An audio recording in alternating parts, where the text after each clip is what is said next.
پرانے زمانے میں کسی علاقے پر ایک سلطان حکومت کیا کرتا تھا جو بڑا ظالم اور منکر خدا تھا، جبکہ اس کا وزیر توحید پر ایمان رکھتا تھا۔ وزیر نے بڑی کوشش کی کہ کسی طرح سے سلطان کو اہل ایمان لوگوں میں شامل کر دے، لیکن اس کی کوئی بھی کوشش کامیاب نہ ہو سکی۔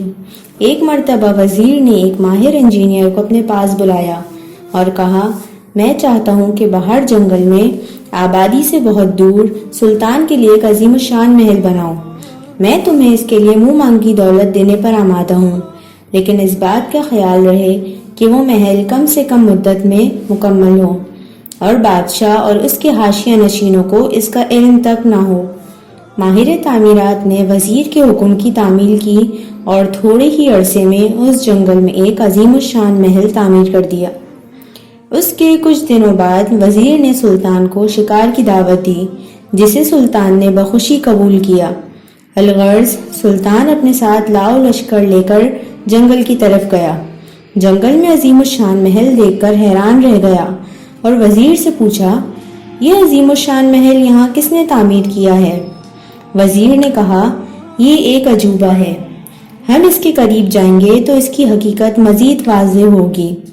چنانچہ بادشاہ اور اس کے وزیر اس محل کے قریب پہنچے۔ اس محل کے حسن و جمال کو دیکھ کر بادشاہ کی آنکھیں پھٹی کی پھٹی رہ گئیں۔ اس نے وزیر سے کہا، میں حیران ہوں، اتنا حسین و جمیل محل یہاں جنگل میں کس نے بنایا؟ وزیر نے کہا، بادشاہ سلامت، پچھلی سردیوں میں سیلاب آیا تھا اور جب سیلابی ریلا یہاں سے گزرا تو سیلاب نے یہاں مٹی اور پتھر لا کر ڈالے۔ پھر کچھ دنوں بعد پانی خشک ہوا تو مٹی اور پتھر ایک دوسرے کے ساتھ پیوست ہو گئے اور یوں اس محل کی دیواریں بن گئیں۔ اس کے بعد سیلاب آیا تو وہ اپنے ساتھ لکڑیاں بہا کر لایا، اور جب لکڑیاں یہاں پہنچی تو وہ یہاں رک گئیں، اور پھر چند ہی دنوں میں انہوں نے دروازوں اور چھت کی شکل اختیار کر لی۔ اس کے بعد ہوا آئی اور اس میں پھولوں کے بیج اڑتے ہوئے آئے، خوبصورت چہچہاتے ہوئے پرندے یہاں آئے اور پھول کے بیج یہاں کیاریوں میں آ کر پھلنے پھولنے لگے، اور یوں یہ محل وجود میں آ گیا۔ جب بادشاہ نے وزیر کی تقریر سنی تو اس نے زور سے کہا لگایا اور کہا، یا تو تم پاگل ہو گئے ہو یا تو تم مجھے پاگل سمجھتے ہو۔ کیا میں اتنا پاگل ہو گیا ہوں کہ تمہاری یہ احمقانہ باتیں تسلیم کر لوں گا؟ کوئی بھی محل اس طرح سے نہیں بنتا، اس کے لیے ماہر تعمیرات اور مزدوروں کی ضرورت ہوتی ہے، اور پھر کہیں جا کر یہ محل بنتا ہے۔